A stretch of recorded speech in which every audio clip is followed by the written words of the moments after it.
Se eligió este ejercicio debido a la naturaleza del mismo, ya que uno debe mantenerse estable en una posición isométrica y aguantar gran parte del peso siendo una contracción abdominal, lo que provoca una gran fatiga muscular en poco tiempo.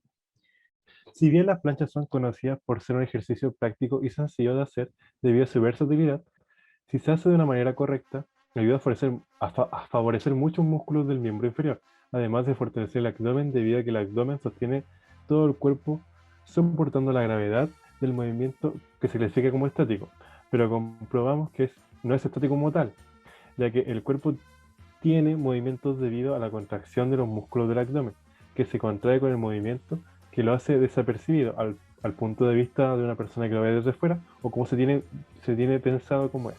Y lo vamos a comparar cuánto varía debido a la fatiga de unas personas sedentarias y personas que se entrenan con regularidad, o sea, nosotros. A ver sería la variación. Como podrán comprobar, hay tres ejes aquí, que sería el eje X, que sería el eje que mide el lateral, el eje Y, que lo mide los movimientos de cefalocaudal, y el eje Z, que mide los movimientos de antero a posterior. Todo esto medido en metros partido por segundo al cuadrado. Ya, dentro del Word podemos ver los gráficos de lo integrante al hacer la plancha. Esto representa la aceleración de metro partido por segundo elevado al cuadrado de cada eje, siendo el azul el eje X, el naranja el eje Y y el gris siendo el eje Z. El eje Z comienza desde -9,5 por la carga negativa de la gravedad, ya que todos los datos fueron tomados desde la aceleración con G. Analizando el primer gráfico del compañero Germán, da un promedio negativo en el eje X, Y y Z. Este es -9 por lo hablado anteriormente de la carga negativa de la gravedad. ¿Qué podemos rescatar de esto? Es que el eje X es lateral. Eso significa que si da positivo el movimiento sería hacia la derecha y siendo negativo sería hacia la izquierda. Más o menos lo mismo sería con los demás ejes. Por ejemplo, en el eje Y, las variaciones son en el eje cefalopodálico. Si fuese positivo eso significaría que el movimiento sería hacia cefálico o arriba. Hay algunas variaciones más exageradas dentro del gráfico que son por varias razones: acomodarse, caerse, cansarse, tiritar, etcétera. Por ejemplo, acá fue una acomodación que hizo el compañero Germán en el segundo 12 aproximadamente. Hay un total de 21 promedios. 15 promedios de los ejes de los integrantes categorizados como ejercicio regular, 6 promedios generales entre los dos grupos, 3 promedios sedentarios y 3 promedios de ejercicio regular. Y al final, 6 desviaciones estándares, 3 de ejercicio regular y 3 de sedentarios. Esta desviación estándar nos da la medida de dispersión que indica qué tan dispersos están los datos con respecto a la media. En resumen, podemos decir que las personas sedentarias tienden a variar más en todos los ejes, siendo el eje el que mayor varía, ya que este varía según el movimiento lateral de la persona en la posición de la plancha. Aquí podemos observar los promedios y la desviación estándar del grupo 1, que seríamos los integrantes del trabajo, y del grupo 2, que serían las personas externas a las que le hicimos realizar el ejercicio de plancha, al igual que nosotros. Si realizamos comparaciones entre ambos grupos, podemos notar que existen algunas similitudes y diferencias en los distintos ejes.